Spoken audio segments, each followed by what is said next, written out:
L'action des ministres doivent s'inscrire dans un cadre visant l'amélioration des conditions de vie du peuple haïtien.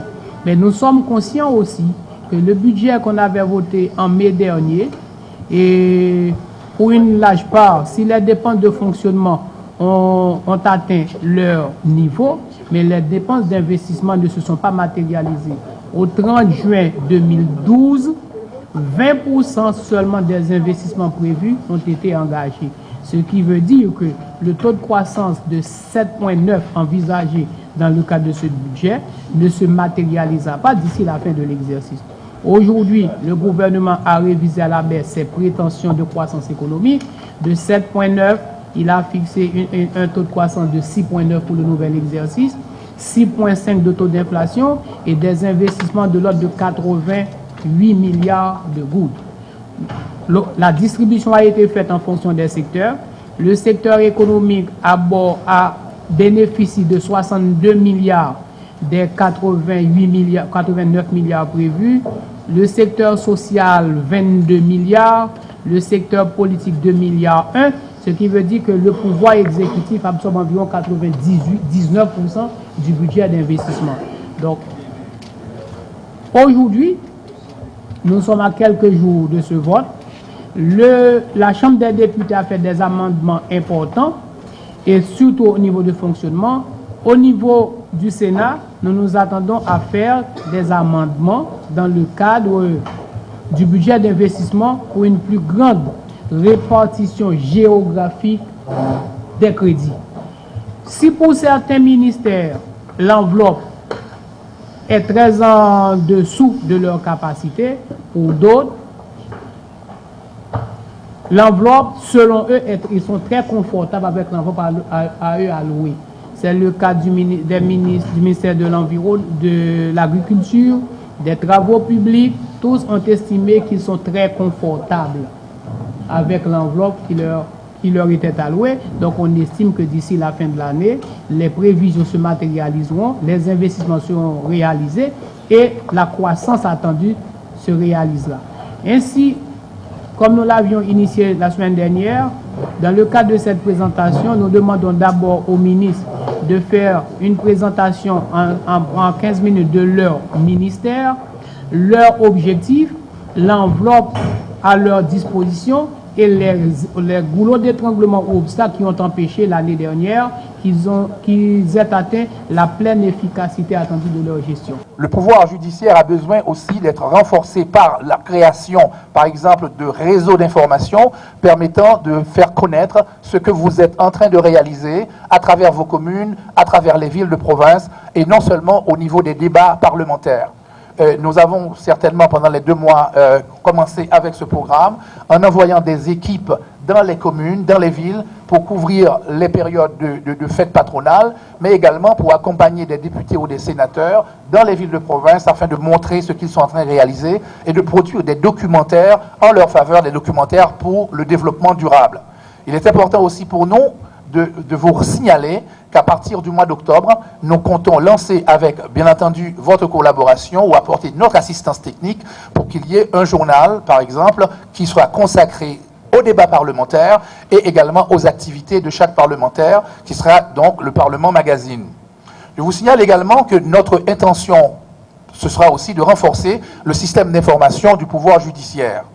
Nous allons continuer également à apporter un support technique aux associations indépendantes de presse pour une assurance collective, une assurance vie et santé, et nous allons aider aussi à réaménager les sites des médias d'État, à continuer à les réaménager, par exemple à la Gonave, dans le site Bijoux et également dans le site Vigie. Boutillier également, pour que la modernisation puisse continuer avec la nouvelle équipe, la nouvelle direction de la télévision et de la radio nationale. Nous comptons également, dans le cadre de nos activités cette année, dans le cadre de notre budget 2012-2013, et créer pour la mémoire 3 musées de la presse, un dans le nord, un dans le sud et un autre dans l'ouest.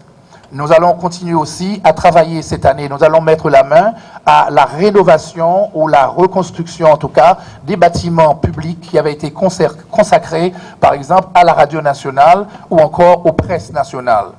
Enfin, je vous signalerai 2 autres points. C'est les travaux qui commence déjà à travers évidemment une commission que nous avons créée pour un projet de convention collective de travail des journalistes et des communicateurs, la publication d'un code d'éthique professionnelle, la commission de la carte professionnelle des journalistes, des réglementations pour l'accès à l'information, un projet que nous comptons discuter avec le Sénat de la République, et une mutuelle d'assurance sociale pour la presse. Enfin, nous allons apporter un appui technique aux médias communautaires.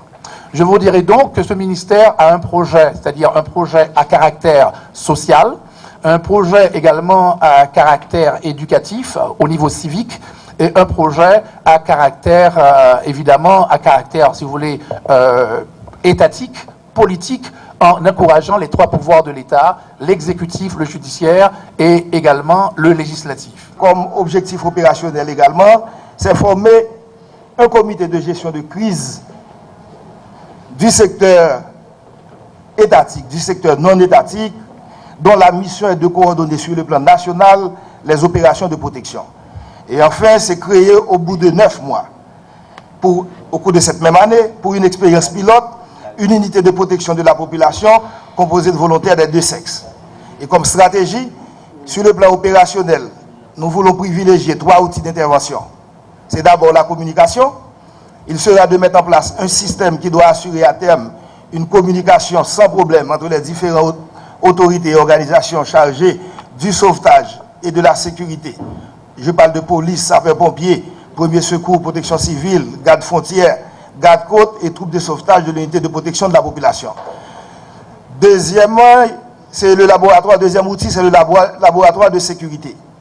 Il s'agira de mettre sur pied un laboratoire spécialisé dans la sécurité biologique afin d'identifier les vecteurs de maladies, ce qui comblera une lacune dans la protection de la population. Et troisième outil, c'est la protection des biens culturels.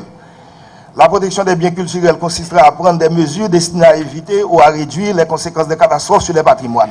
Et comme résultat attendu, premièrement, c'est que l'unité de protection sera en principe à la fin de l'année composée d'environ 3000 volontaires des deux sexes. Deuxième résultat, les 5 régions identifiées seront dotées d'infrastructures, de ressources humaines et d'équipements de secours. Et troisième résultat, un comité de gestion de crise composé de 7 membres sera mis sur pied. Et à travers ce comité, il y aura non seulement des représentants de l'État, mais aussi des représentants du secteur privé. Et nous nous fixons dans une certaine durée, nous nous donnons 12 mois pour mettre ça sur pied. Donc, Monsieur le Président, les 120 millions de gouttes prévus dans le budget, dont 80 millions pour prendre en compte le cas des militaires démobilisés et 100 millions pour rendre opérationnel notre vision. Je pense que les 120 millions vont nous permettre, n'est-ce pas vrai, d'atteindre notre objectif. Et sur cette base, je demande au président de la commission ainsi qu'aux membres de la commission. Et vous dites sénateur Richer? Voilà, le sénateur Richer a bien dit. Pas moins.